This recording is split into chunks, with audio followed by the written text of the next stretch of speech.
Governor Doug Burgum of North Dakota, welcome to the Reagan Library. We're thrilled that you're here. David, fantastic. So excited to be here, and thank you for your leadership. Thank you. Well, look, in 60 seconds or less, what does Ronald Reagan mean to you? Well, timing, I'm coming out of college. Inflation is at a super high level. We had the malaise of Jimmy Carter. The nation is depressed, and along comes Ronald Reagan, a Western governor, riding into our future. And as a young entrepreneur, the way he took down inflation, the way he won the Cold War, that really created the path for all the business success I've had in my life. And so, like a lot of Americans, I feel a great deal of gratitude to Ronald Reagan, and I think as a nation, we owe him not just the way we honor him here at this library, but for what he's done to set up the nation for success. Ronald Reagan faced down an authoritarian regime that sought to change our way of life. He tackled a faltering economy, as you just noted, and he tackled a sense among some that America's best days were behind her. What lessons from President Reagan's presidency do you see as most relevant to the challenges we face today? Well, what you've just described, David, is a mirror of what we're facing right now. We've got people that are declaring that America's in decline, when in fact we know that our best days are ahead of us. But again, I think it's going to take leadership like Ronald Reagan, who inspired people to come together to solve tough problems. And today, we're in a Cold War with China. Then we're in a Cold War with Russia. But this is even more challenging because our economies are interlocked with China in ways that our economy was not interlocked with Russia. So the inflation, high interest rates, a general malaise, Congress that can't get anything done, we're facing the same set of problems. And again, I think having a Western governor with a private sector business experience is the way to solve those problems, and that's why we're in this race. President Reagan spoke of America as a shining city on a hill. Is America today still that shining city on a hill? And what would you do as president to keep it shining brightly in the eyes of the American people and beyond? Well, every day we know there are things which we call the best of America happening. We've got neighbors helping neighbors. We've got communities, small nonprofits who've never received a dime from the federal government having incredible impact on people's lives.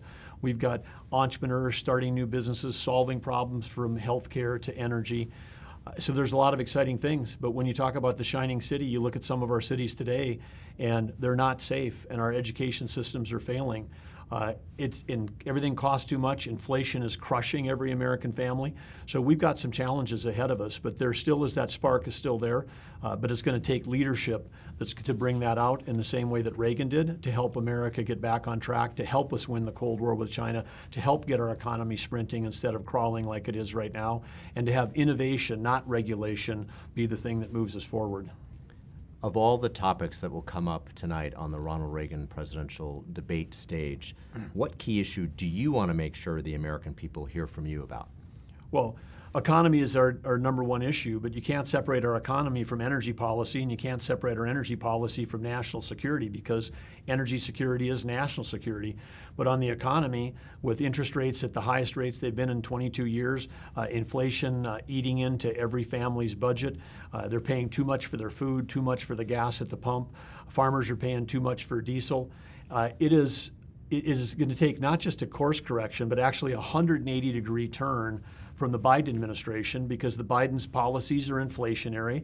Their energy policies are empowering foreign dictators. They're destabilizing the world. They're raising the cost on everything for American consumers, and they're actually not helping the environment. If they were helping the environment, you'd say, well, maybe we would bear the cost of destroying our economy, but it's not even doing that. And I would say that's a horrible trade-off when we are outsourcing our economic future to places like China, if we're going to get all of our EV batteries from China, and China is the world's largest polluter, and the United States has had more impact in CO2 reduction than any other country in the world. Why is the Biden administration attacking U.S. jobs, attacking U.S. energy, attacking U.S. innovation, and then pursuing an energy plan that appears to have been written by China? Why would we be doing that? It's a 180-degree change in direction. Our national security depends on it. Final question, Governor. There are many candidates in this race. Why should Republican primary voters choose you? Well, first, let me just say, I don't think there's a lot. I mean, wow, this is the most important job in the world.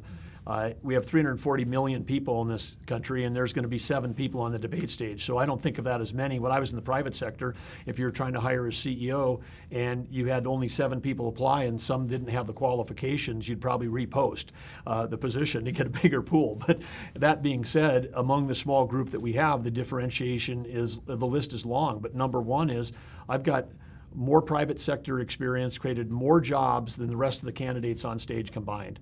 And that private sector experience happened to be in technology. And that technology we know is changing every job, every company, every industry.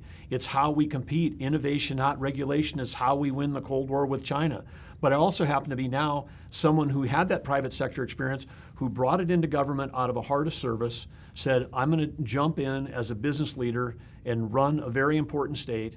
And our state of North Dakota is one of the top energy producing states in the nation. We produce more energy than many of the OPEC nations. We're one of the largest food producers, and we lead in biotech and technology in many ways. And so we've got an example of how to run an economy where we've lowered taxes, cut spending. I cut spending 27% my first 4 months in office, and all the trains left on time.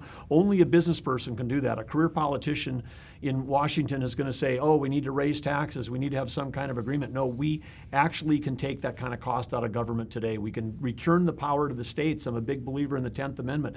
Return it to the states, return it to the people. It's pretty simple on what we need to do, but we need to have someone in the White House. Every job I had growing up, working on the farm, working on the ranch, working the grain elevator, starting a construction company with some buddies when we were in high school, all the things that we did were jobs where I took a shower at the end of the day. We have to have someone in the White House who understands what working families are going through. My dad, World War II Navy vet, passed away when I was a freshman in high school. Our mom went back to work. I understand what a single mom working to make sure that she can pay the bills. I get what that is all about. I had a front row seat with our incredible mother. So these experiences and the success I've had in the private sector, creating high-paying jobs deeply filled with meaning, is what's allowed me to have the success I've had as governor of North Dakota. And we can take that to Washington, D.C. We can cut spending. We can cut taxes. We can cut red tape. We can unleash our economy. We can win the Cold War with China. North Dakota Governor Doug Burgum, thank you so much. You are welcome at the Reagan Library anytime. Really appreciate your time. Thank you, David. Thank you.